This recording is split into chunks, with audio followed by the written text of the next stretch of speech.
Hola, ¿cómo están? Estamos de vuelta en Películas e Ideología y hoy vamos a hablar de la película Soy tu fan, la película, así se llama.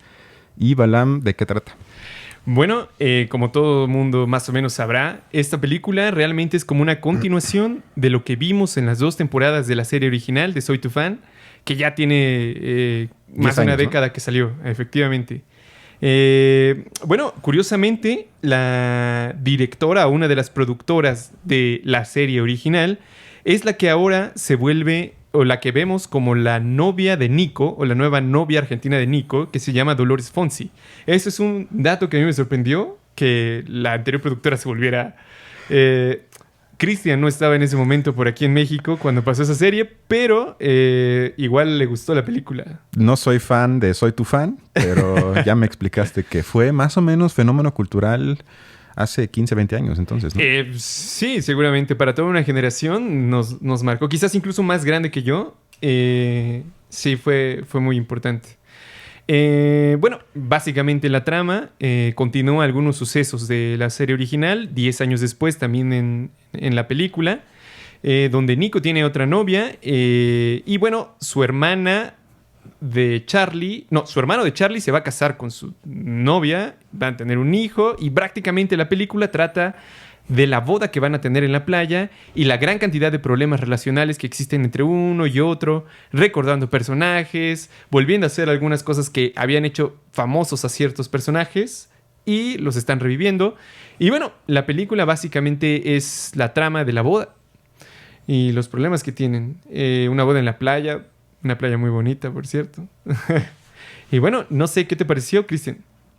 Sí, efectivamente, esa es la trama que prácticamente nada más se desarrolla primero en la Ciudad de México y luego en la playa de Acapulco, en un hotel de lujo, obviamente.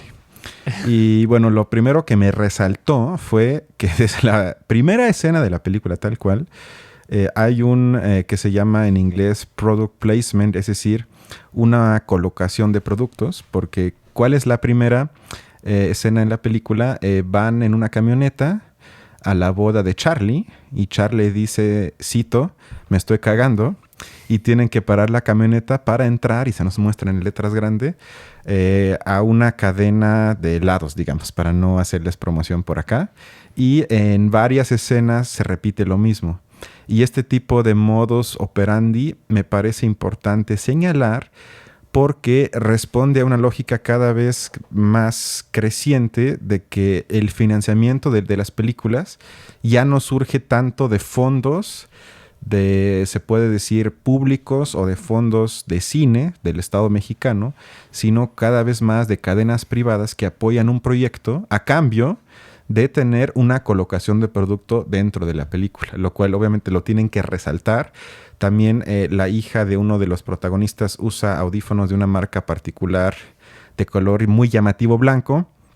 Y esto creo que sí es importante porque vemos ahí de alguna forma también la privatización del cine mexicano a través de ese tipo de lógicas. Es cierto, y fíjate que no me di la tarea de investigar así específicamente quién patrocinó la serie original, pero era una serie que se pasaba en Canal 11, entonces en todo caso podamos suponer que los patrocinadores eran mínimos, porque se transmitía en una cadena de televisión pública, a diferencia de la gran cantidad de novelas, incluso las juveniles o las más avanzadas, prácticamente estaban... Que sería un cambio entonces, quizás entre serie y película. Sí, digamos que en su momento fue una serie muy sui generis en ese sentido, porque era parte de una cadena pública, aunque quizás en el fondo el Bueno, eso tratamiento del tema dices. no era Eras joven, especialmente... compañero.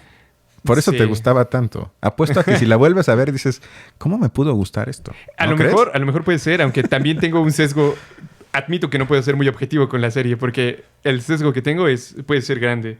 Fíjate, a mí me gustó una de las cosas que, de hecho, desde la primera de la serie original me gustó, es que es la representación de cómo las mujeres actúan entre ellas. O sea, cómo interactúan, la forma en la que hablan, los temas de los que hablan, no necesariamente recaen únicamente sobre los varones o sobre sus figuras masculinas, sino que en gran medida, por ejemplo, la primera conversación como uno de los grandes momentos, no ocurre con base en los hombres. Hay un pequeño test que en general ocurre dentro de del movimiento feminista que se llama test de Bechdel, que tiene que ver con, digamos, para ver si una película es como machista o no. ¿En serio? A ver. Y tiene tres puntos. El primero es que aparecen al menos dos personajes femeninos que mantienen una conversación y que no tiene que ver con un tema de un hombre. Entonces, a mí me parece, en primer lugar, que eso se rompe porque normalmente en las series o películas que están dirigidas o contadas desde los hombres, como que las mujeres en gran medida aparecen con una figura demasiado idealizada, como moralmente buenas, físicamente buenas, etcétera, etcétera, etcétera. En cambio aquí como que se permite a lo mejor un poco salir de ese esquema y creo que al menos Charlie es un gran ejemplo de ello. Como que en realidad hay momentos en los que le pasa de todo y está así en las últimas. Y entonces me parece como un personaje mucho más humano.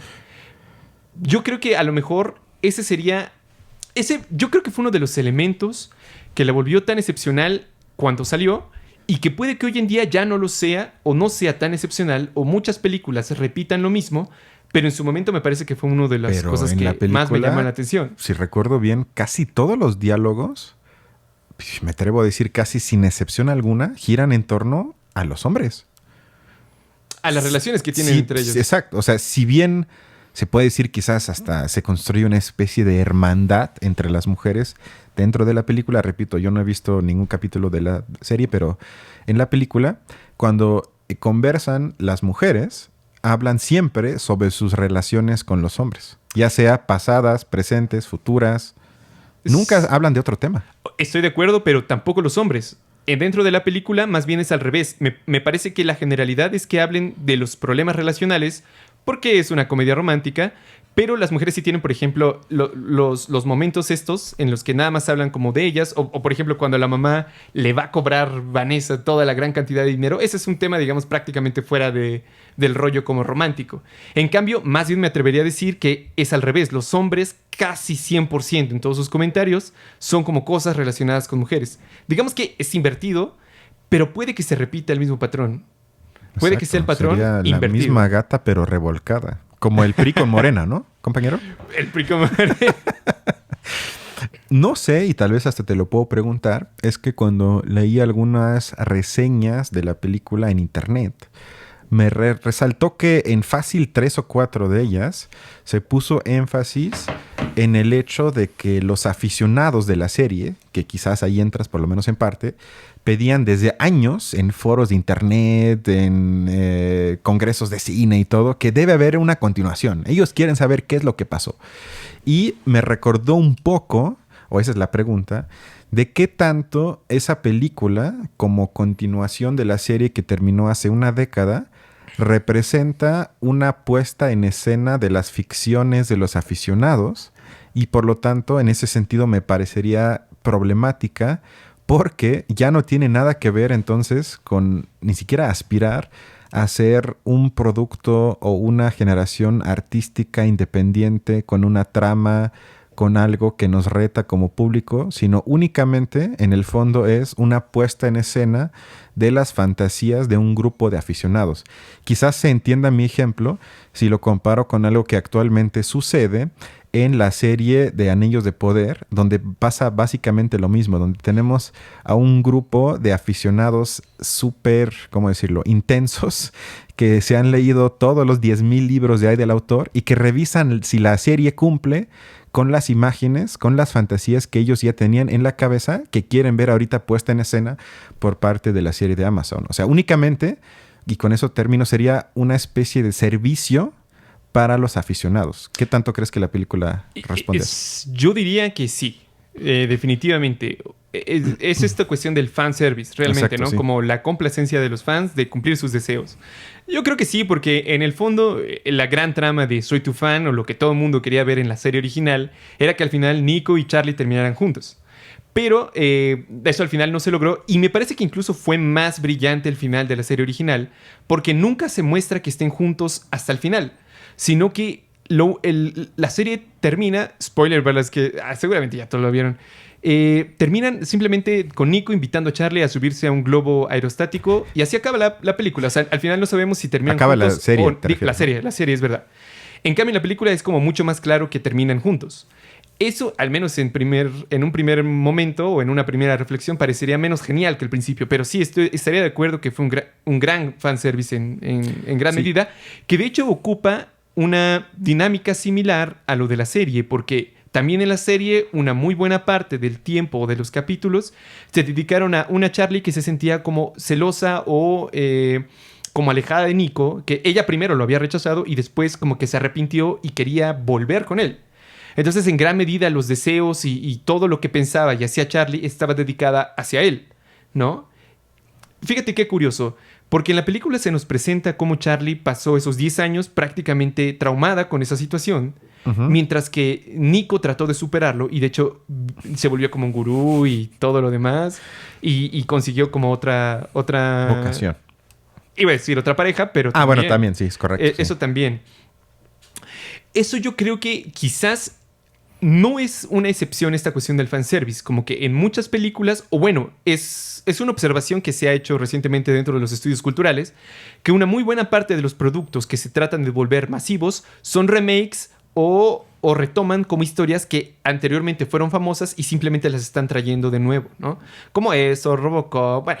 Sí, una historia infinidad. Sí. Y en ese sentido sería como una tendencia, ¿no? Una tendencia. Sí, o sea, quizás vale la pena dejar claro por qué a mí me parece por lo menos problemática esa tendencia. O sea, porque no es porque puede que gente diga, bueno, pinche amargado de mierda, ¿por qué me quitas el goce de volver a ver cosas que ya una vez me provocaron felicidad o cualquier tipo de emoción?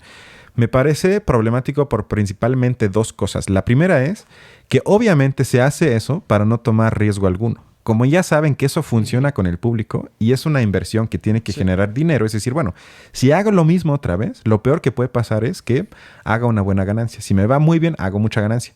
Pero no hay ningún riesgo que se convierta en un flop y que no recupere ni siquiera la lana que invertí. Eso es lo primero. Es decir, sería el rompimiento, además, con muchos proyectos que plantean cosas nuevas. Porque por una película que se hace como esta, muchas no se hacen. Y quizás nos perdimos, en teoría por lo menos, de muchas películas mucho mejores, pero que hubieran quizás incluido un riesgo de fracasar en la taquilla. Eso es lo primero. Y lo segundo es, y eso en la película es más que evidente, que es una simple réplica de la realidad. Únicamente estamos viendo cualquier familia, puede ser la familia X, obviamente como siempre que lo hemos hablado con mucho dinero, eso nunca cambia, pero quitando ese elemento, es una familia cualquiera, con problemas de cualquiera, con diálogos de cualquiera. Y honestamente para eso no tenemos que ir al cine, sino para eso hablo con mi familia, con mis amigos y me platican exactamente las mismas historias. Y que entonces el cine, desde mi punto de vista, una forma, por lo menos en teoría, de expresión artística se convierta en un simple espejo de lo ya existente, lo vuelve profundamente conservador en el sentido de que únicamente afirma lo existente y la gente vuelve a ver lo que ya conoce en sus vidas cotidianas. Y creo que el arte ni siquiera puede ser eso, sino en este caso eso sería todo menos arte. Fíjate, yo no estaría tan de acuerdo con esto segundo. ¿Qué? Fíjate que una muy buena parte de la corriente artística, regresémonos algún tiempo atrás.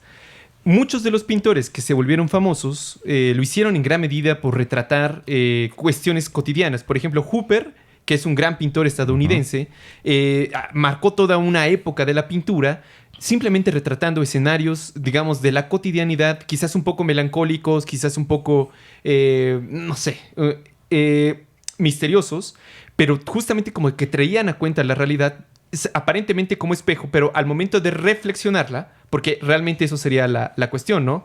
Hay como algo y tú lo reflexionas para reinterpretarlo de otra manera. Pero ellos jugaban con esa realidad. Cambiaban cositas, aunque sea una cosa, pero jugaban con eso. Estoy de acuerdo, o sea, es como una combinación, pero no necesariamente es negativa por el hecho de querer identificarse con la vida cotidiana, porque una muy buena parte de las corrientes artísticas sí se basan en la vida cotidiana y no necesariamente son negativas. O sea, hay pintores híjoles, es que no me acuerdo ahorita. Bueno, después de hacer una pequeña búsqueda en Google, uno de los grandes pintores es Vermeer, Johannes Vermeer, que él justamente su gran... quizás en ese momento fue una novedad, tratar de retratar la cotidianidad de las personas, no en cuadros que especialmente tuvieran algo épico, como era en ese momento lo normal, sino que él trataba de retratar la cotidianidad y eso permitía que muchas personas que estaban viéndolo se sintieran identificadas con ello. Es decir, a veces lo que nos habla de nuestro día a día nos puede provocar identificación y por ende cierto placer al momento de tenerlos. Lo que estoy de acuerdo es que sí hace falta, es decir, el problema no es retratar lo cotidiano. El problema es, dentro de lo cotidiano, no hacer una crítica al mismo. Y ahí es donde a lo mejor estoy de acuerdo. Y creo que eso se compagina un poco con este problema de que no hay algo nuevo o que cuesta trabajo pensar lo nuevo. Recuerdo este texto que ya hemos hablado bastante. Como lo decía Mark Fisher en Realismo Capitalista, que él presenta una problemática en el que lo nuevo cada vez cuesta más trabajo de pensarlo, ¿no? Realmente como que todo pareciera ser un refrito, un volver atrás de lo que fue un éxito y regresarlo. Entonces yo estaré de acuerdo en esa crítica, pero no necesariamente en la cuestión de lo cotidiano. Yo creo que lo cotidiano se puede rescatar, pero siempre que se haga como una pequeña crítica. Estoy de acuerdo que en la película le faltó... Para que haya un poco de polémica, no estoy de acuerdo. Porque creo que tendríamos que ser... Digo, es muy complicado y ahorita tampoco hay tiempo para eso, pero creo que el medio de expresión entre una pintura o una película sí se tiene que diferenciar, porque en una pintura por lo menos existe la posibilidad del ejercicio contemplativo al apreciar la obra. Esto en una película me podrías decir, ok, la puedo pensar después, pero si voy al cine ni siquiera le puedo poner pausa a ciertas escenas, sino es algo que tengo que, consumir suena feo, pero que tengo que ver durante las 90 minutos que dura y luego la puedo pensar. Podría hacerme quizás el trabajo de luego ponerme a buscar ciertas escenas, pero estamos de acuerdo que no es el ejercicio de la mayoría de la gente de hacer eso con una película. Y en cambio con una pintura sí, pero aún así yo diría que la definición de industria cultural de Adorno y Horkheimer es el retorno de lo mismo una y otra vez, que es únicamente un espejo de la realidad, o como ellos le decían, que es una fábrica de sueños que les son negadas a la población. Y en este caso la película cumple perfectamente con eso, porque muchísima gente, estoy seguro, que tiene el sueño, sin que yo diga que sea un bueno o mal sueño, sino simplemente lo tienen con hacer una boda en un hotel de lujo en la playa de Acapulco. Muchísima gente tiene ese sueño. Le es presentado en la película cuando en la realidad le es negado al 99%. Aunque al final también en la película les es negado porque llega una tormenta y no lo pueden completar. Bueno, pero sabes a lo que me refiero. O sea, habría aún mucha gente que diría, ok, hago el viaje de la película y aunque luego me nieguen la boda, quiero aprovechar esos 5 días en el hotel de lujo. O sea, sabes a lo que me refiero. Y ellos dirían, y yo comparto, que justamente esa identificación de la que hablabas es el problema. Porque lo único que sucede entonces es que la gente se identifique con cosas que ya existen y que, por lo tanto, ¿cómo se darían cuenta que esas cosas son opresivas o a veces hasta represivas? Por lo tanto, el ejercicio de crítica comienza cuando me dejo de identificar con algo. O, como diría Horkheimer, la crítica puede comenzar cuando hay una dicotomía entre concepto y realidad. Es decir, cuando no me identifico, cuando hay algo que no me cuadra, en ese momento comienzo a dudar y comienzo a criticar. Pero si me identifico con algo que veo replicado en la pantalla y digo, yo me siento como tal persona o yo me puedo identificar como tal persona, únicamente replico lo ya existente. ¿En qué momento la gente se puede de alguna forma abstraer y hacer un ejercicio de crítica? Yo no lo veo posible. Es que creo que lo que mencionas es difícil de medir directamente porque al menos esta película me parece que tiene muchos personajes que cumplen como distintas facetas o por ejemplo, Iñaki es como una persona completamente... una caricaturización del hombre blanco machista. Exactamente. Es una caricaturización total, pero en gran medida esa te permite observarlo. Es decir, al final, las personas que pueden reflexionar... ¿Pero tengo que ir a ver una película para ver a alguien así? Puedo ir aquí a la esquina, al mercado, para ver 10 así. Es Ok. que ese es mi cuestionamiento. O sea, ¿quién tiene que ir a una película para decir, esto no lo he visto en la realidad, esto me puso a pensar, eso no lo había visto de tal manera, esto no me lo habían presentado visualmente de esta forma? Yo no digo que la película en su totalidad tenga personajes nefastos, tontos, sino que únicamente es una réplica de la realidad. Es como una imagen de la realidad, donde puedo ir a cualquier esquina y me encuentro lo mismo. Y eso para mí no es ni expresión artística y mucho menos abre espacio para cualquier tipo de crítica mínimamente progresista. Es que eso es lo único que estoy diciendo.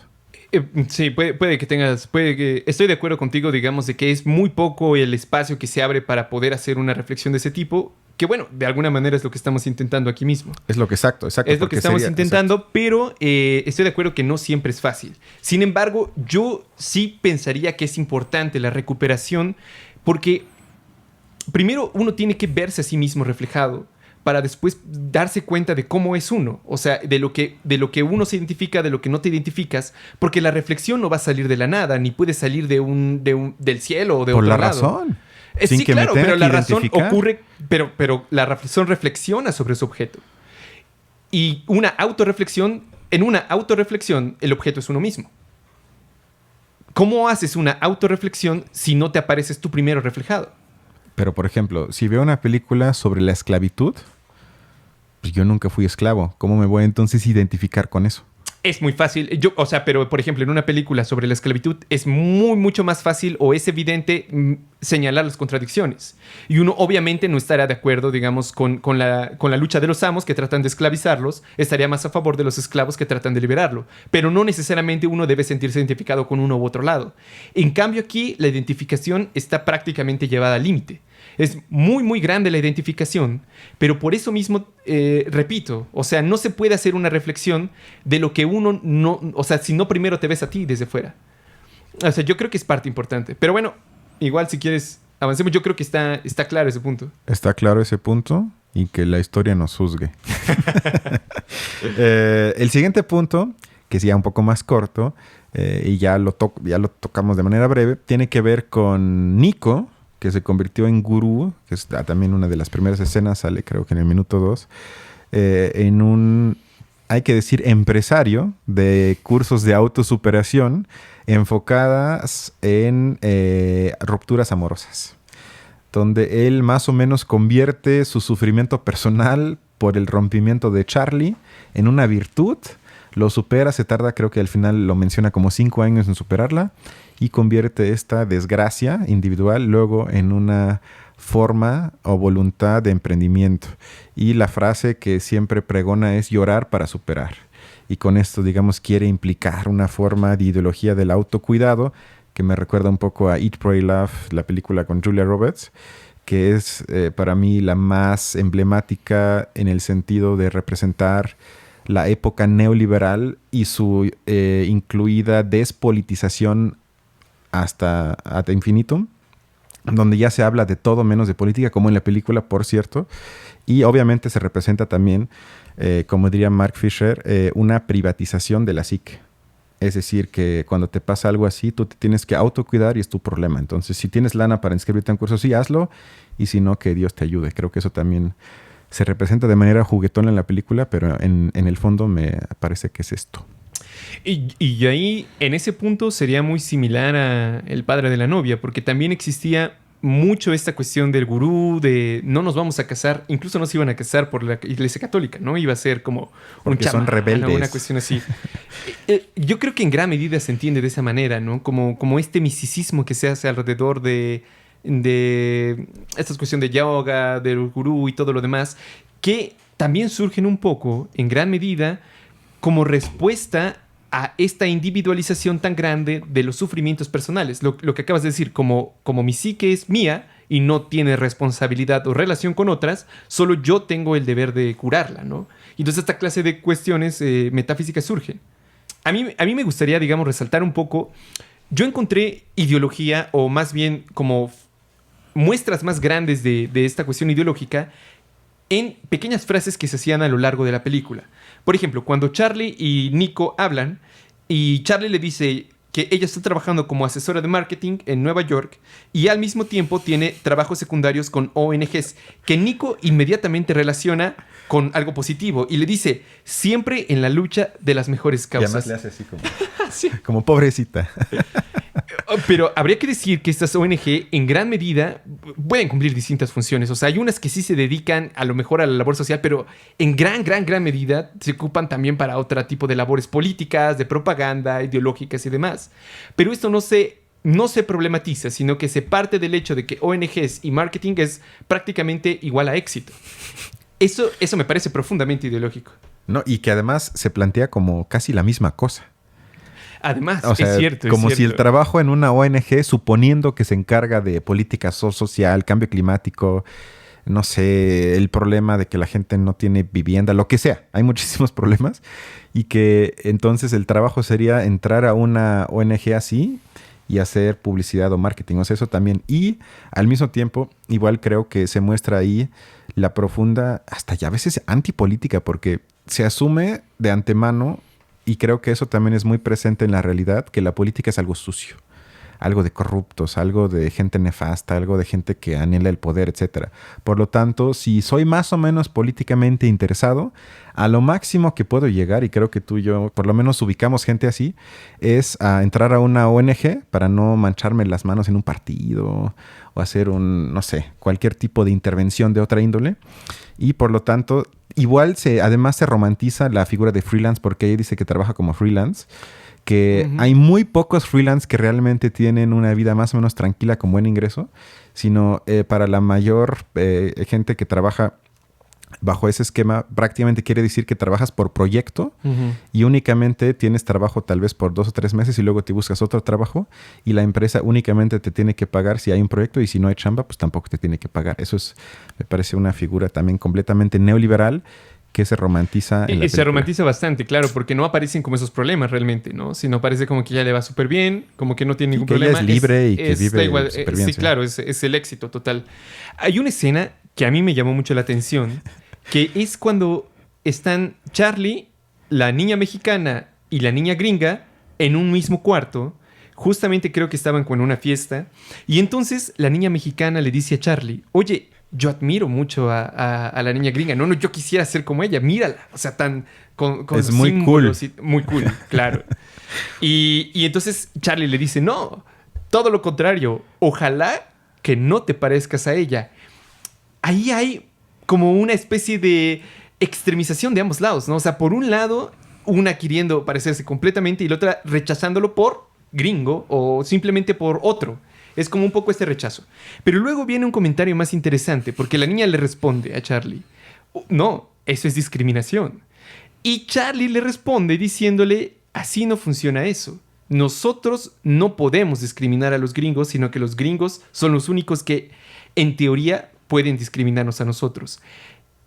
Ahí me parece que se juega quizás sea uno de los diálogos más interesantes de todos, porque ¿qué permite, o al menos mi pregunta es, ¿por qué una discriminación sí se puede y por qué la otra no?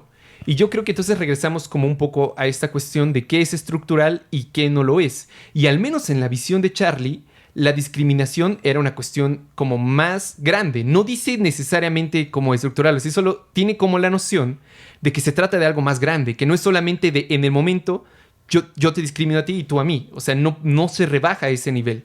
En cambio, el papel de la niña sí es así, como de decir, tú estás discriminándola. Lo que en el padre de la novia era prácticamente la visión dominante de la discriminación. Bueno, al parecer hoy sí hay un poco más de desacuerdo, porque yo creo que sí puede haber discriminación, entre comillas, al revés. A ver si me puedo explicar, porque esta frase igual en la película me resaltó mucho y me pareció muy curiosa, aunque se plantea de manera otra vez juguetona y tonta, pero sí, claro. creo que esconde profundidad que además se refleja en las discusiones públicas. O sea, cuando se hablaba, por ejemplo, de que los meseros tienen que comportarse o luego la gente que no puede entrar a cierto lugar para comer. O sea, está presente el tema y que sin duda es un tema importante. Pero me parece que vemos una vez más algo que ya hemos tematizado en esta mesa, que es, en pocas palabras, el pensamiento posmoderno identitario, que parte, como lo hemos explicado aquí, espero que haya quedado más o menos claro, de que hay una dentro y afuera, unos contra otros, una identidad contra otra. Y por lo tanto, sí creo, para dejarlo claro, que no hay racismo invertido. Eso estoy de acuerdo que no hay, porque como tú bien dijiste, eso tiene que partir de una lógica de opresión estructural para que podamos hablar de una discriminación estructural o incluso, aún peor, el término racismo. Pero me parece, creo, que en la película se muestra formas de pensar que en su estructura, a la hora de formar un argumento, tienen la estructura de racismo o discriminación. ¿Por qué? Porque se quedan en la misma lógica de los propios racistas que ellos tratan de criticar. ¿A qué me refiero? A que de alguna forma antropologizan, es decir, biologizan a las personas. Dicho de otro modo, los juzgan principalmente, o a veces hasta únicamente, por características físicas. Algo que ninguno de nosotros tiene culpa y no lo podemos cambiar. Por lo tanto, eso es discriminación. En vez de eso, para no caer en eso, se debería de partir, sobre todo desde mi punto de vista, del poder económico de los sujetos que conlleva, como tú y yo lo sabemos muy bien, en una lógica en la que estamos del capitalismo, a poder en muchos otros ámbitos. Eso debería ser, o por lo menos yo lo veo así, digamos, la matriz principal de la cual se desprende todo lo demás. Y no partir de que hay como ciertos atributos físicos o un pasaporte, porque pues ella, su pasaporte gringo, o su lugar de nacimiento, y con base en eso entonces voy a evaluar si tú puedes ser discriminado o no. Me parece que se cae en la misma lógica de pensamiento que se quiere criticar. Por eso digo, ya nada más la última frase, por eso digo que hay una estructura de pensamiento racista y discriminatoria, que no es lo mismo que racismo o discriminación. Pero me parece que la lógica, la estructura de construir tu argumento es el mismo que se quiere eliminar. Por ende, sí me parece algo problemático. Yo creo que en ese sentido es quizás la escena más representativa de ello, porque refleja muy bien como discusión que existe en nuestras sociedades que no se resuelve. De nuevo, como regresemos al inicio de esa conversación, que de hecho se repite en algún momento, pero cuando la niña quiere ser como la niña gringa, la niña mexicana, y luego Charlie le dice, no, al contrario, debes alejarte de eso.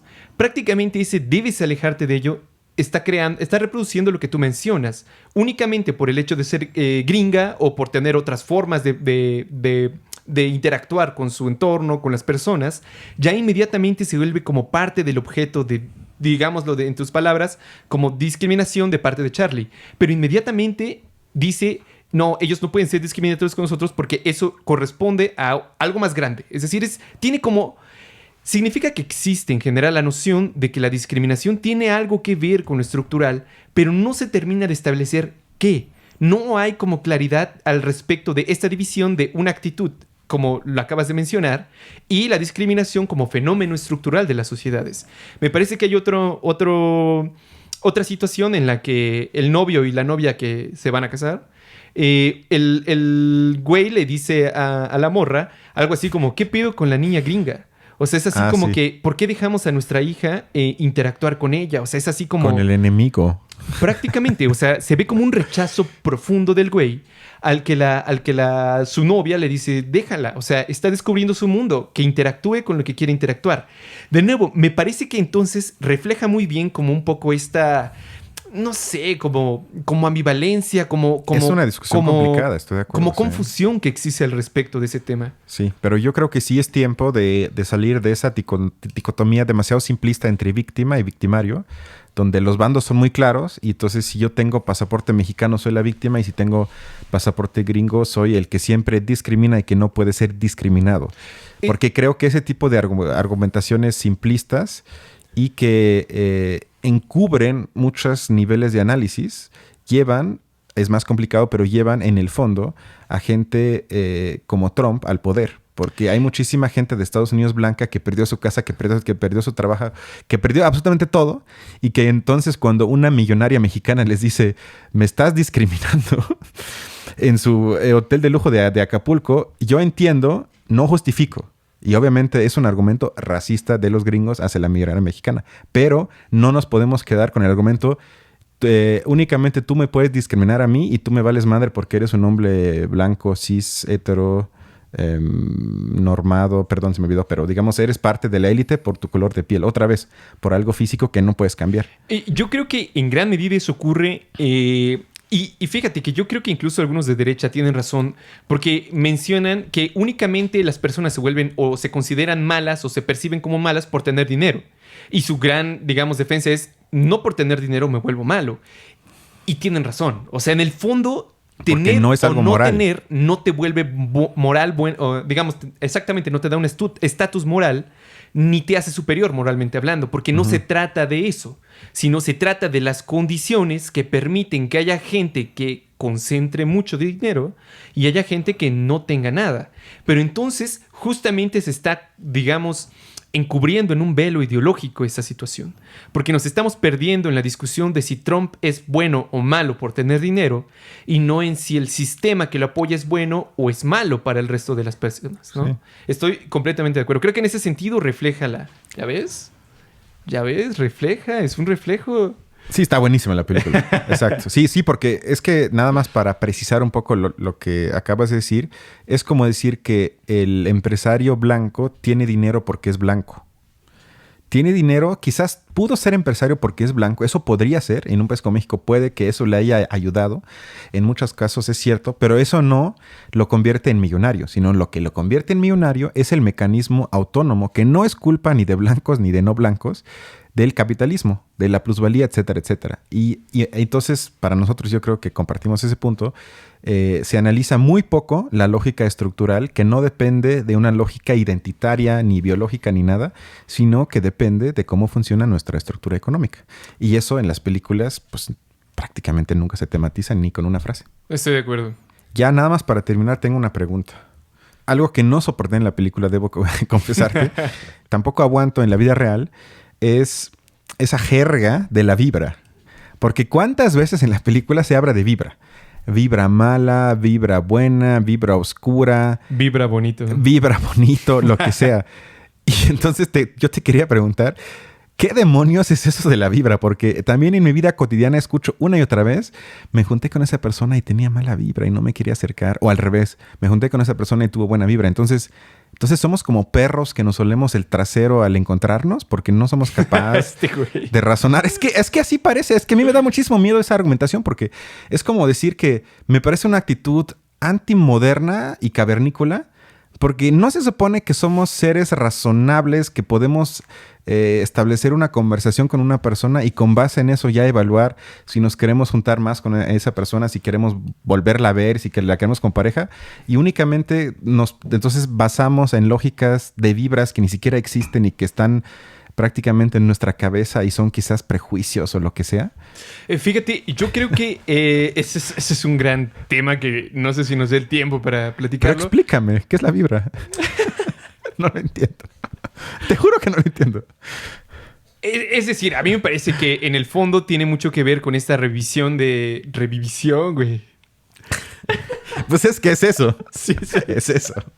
Creaste un nuevo concepto. El concepto de la revisión de sentidos que son, por así decirlo, como pensamiento religioso vuelto a traer fuera de la religión. Porque en el fondo se trata de concebir que en el mundo existen fuerzas más allá de las que racionalmente podemos concebir. Yo creo que no necesariamente se le tiene que culpar o es necesariamente negativo el hecho de que haya personas que así lo piensen. Más bien pienso que es como una especie de consecuencia del hecho de que las instituciones religiosas estén perdiendo cada vez más poder, pero no hay algo que alcance a llenar ese pensamiento como mágico o religioso.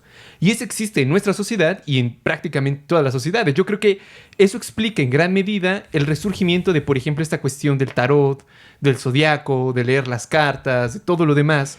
En gran medida porque hay un pensamiento mágico y lo hay porque hay una necesidad humana de buscar respuestas a cosas que no entendemos. Entonces hay ciertas, digamos, misticismo, o sea, es que no sé cómo decirlo, pero pongámoslo de esta manera, pensamiento mágico que se va como atribuyendo, se institucionaliza en grupos sociales y eso es lo que permea a lo largo de la sociedad. Me parece que la cuestión de la vibra va en ese sentido. No es posible de comprobar, digamos, científicamente y en un proyecto ilustrado así al máximo, racionalmente no debería ser factible que una persona piense algo así. Pero el hecho de que lo piense no me parece que sea necesariamente negativo. Más bien es un reflejo de nuestro tiempo también. O sea, de que no existe algo que llene esa necesidad de encontrar respuestas a los fenómenos que me aquejan a mí. De nuevo, la cuestión del yoga también lo acabamos de interpretar como una especie de elemento que satisface una necesidad psicológica de encontrar respuestas ante mí yo, porque yo soy el responsable de mi psique. Entonces debe haber una filosofía que me permita entenderme. Son, digamos, filosofías que son fáciles de asimilar. Finalmente es pensamiento mágico, entonces tiene como muchas posibilidades de ser moldeado. No exige una rigurosidad racional para ser comprendido y da respuesta a muchas preguntas internas. Yo no diría que es una cuestión, ahí si me lo permites, de cuestión de elección individual. Es prácticamente un fenómeno social de nuestro tiempo. Sí, pero sí me parece criticable y preocupante porque ya nada más para terminar, o sea, sí lo leo como una expresión de unos yos, o sea, yo en el término del psicoanálisis, narcisista y autoritario, que perdió la capacidad, si es que nunca o tal vez nunca la tuvieron, de usar la razón para tomar o para tener un intercambio racional con el otro entendido como persona, que me parece que es la cuestión más importante que nos distingue de los animales. Y en vez de eso, recurren a, como bien dijiste, creo que es lo que más se acerca a pensamiento mágico, para excluir a personas, porque estamos hablando de eso, porque estamos partiendo del hecho de que vale como argumento, es aceptado socialmente excluir a alguien por mal vibroso. ¿Quién sabe lo que significa eso? Y quizás suene un poco... Que es una forma de legitimar luego prejuicios propios, ¿no? Exactamente. Sí, y quizás yo soy un hereje y todo eso, pero me recuerda a la cacería de brujas, compañero. Lo que yo me preguntaría es, ¿existen dentro de los procesos sociales actuales, ya sea en redes sociales o en la plática cara a cara, intentos de racionalizar el pensamiento mágico? Es decir, esos eventos de contacto con otras personas, ¿existen esfuerzos de racionalización? Yo me inclinaría a pensar que sí. Pero igual eso podríamos dejarlo para otra ocasión. ¿Con alguna película que lo merite? Sí. ¿Recomiendas Soy tu fan? Pues para los que vieron la serie, claro que sí. Pero para los que no, pues la verdad no vale tanto. No la vean. Ahórrense ese dinero y vean lo que sea, pero no la vean. Bueno. Perfecto. Muchas gracias y nos vemos en una semana. Nos vemos. Hasta luego. Hasta luego.